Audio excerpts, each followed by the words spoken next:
અને સમાચાર પર નજર કરીશું। રાજ્યમાં ખાતરની અછત વચ્ચે ખેડૂતો માટે મોટા અને મહત્વના સમાચાર સામે આવ્યા છે। ગુજરાતમાં 50,000 મેટ્રિક ટન ખાતરનો જથ્થો મળ્યો છે। જિલ્લાવાર ખાતરનો જથ્થો મોકલવામાં આવશે। આ ઉપરાંત કેન્દ્ર તરફથી મળેલા જથ્થાનું જિલ્લા કક્ષાએ વિતરણ કરવામાં આવશે। ખેડૂતોના ખાતરમાં ગોલમાલ કરનારા સામે પણ કાર્યવાહી ચાલુ છે। તો રાજ્યભરમાં તપાસ બાદ વિક્રેતાઓ સામે કૃષિ વિભાગની કાર્યવાહી। 86 વિક્રેતાઓને કારણદર્શક નોટિસ ફટકારવામાં આવી છે। 7 વિક્રેતાઓ સામે સસ્પેન્શન સહિતના પગલાં પણ લેવાશે। શંકાસ્પદ વિક્રેતાઓ અને ખેડૂતો સામે થઈ રહી છે તપાસ।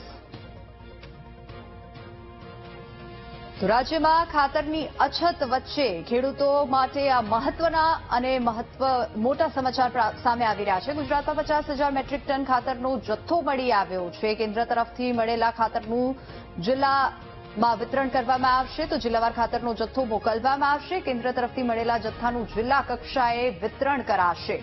ખાતરની અછત દૂર થશે કે નહીં એ સવાલ હજુ પણ યથાવત છે, પરંતુ ખાતરમાં ગોલમાલ કરનાર સામે કાર્યવાહી ચાલુ છે। 86 વિક્રેતાઓને કારણદર્શક નોટિસ પણ ફટકારવામાં આવી છે। આ મહત્વના સમાચાર। રાજ્યમાં ખાતરની અછત વચ્ચે મોટા સમાચાર સામે આવી રહ્યા છે। ખાતરમાં ગોલમાલ કરનારા સામે પણ કાર્યવાહી કરવામાં આવી રહી છે। વધુ વિગતો સાથે સંવાદદાતા મેહુલ આપણી સાથે ફોન લાઈન પર જોડાઈ ગયા છે। મેહુલ, જિલ્લાવાર ખાતરનો જથ્થો મોકલવામાં આવશે અને જે ગોલમાલ થઈ રહી છે તેના પર પણ કાર્યવાહી થઈ રહી છે। શું વધુ વિગતો? બિલકુલ વાત કરવામાં આવે તો જે ખાતરનો જથ્થો લગભગ જે 50,000 મેટ્રિક ટન જે પ્રાપ્ત થવા જઈ રહ્યો છે તેમાંથી જિલ્લા કક્ષાએ જે ખાતર જે છે તે મોકલવા માટેની કાર્યવાહી હાથ ધરવામાં આવી છે। કૃષિ વિભાગે ખાતરની ગેરકાયદેસર રીતે જે હેરાફેરી થઈ રહી છે તેને પણ તપાસ શરૂ કરી છે અને તપાસમાં જે કેટલાક વિક્રેતાઓ છે તેમને પણ કારણસર નોટિસ ફટકારવામાં આવી છે અને મેજર 7 જેટલા જે લોકો છે કે જેની સામે કાર્યવાહી જે છે તે સસ્પેન્શન સુધીમાં કરવામાં આવી રહી છે।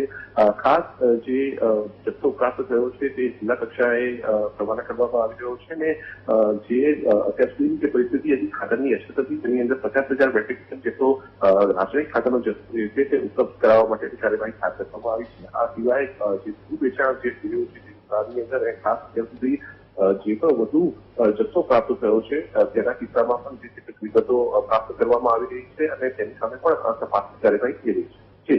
જી મેહુલ, આભાર સમગ્ર માહિતી બદલ।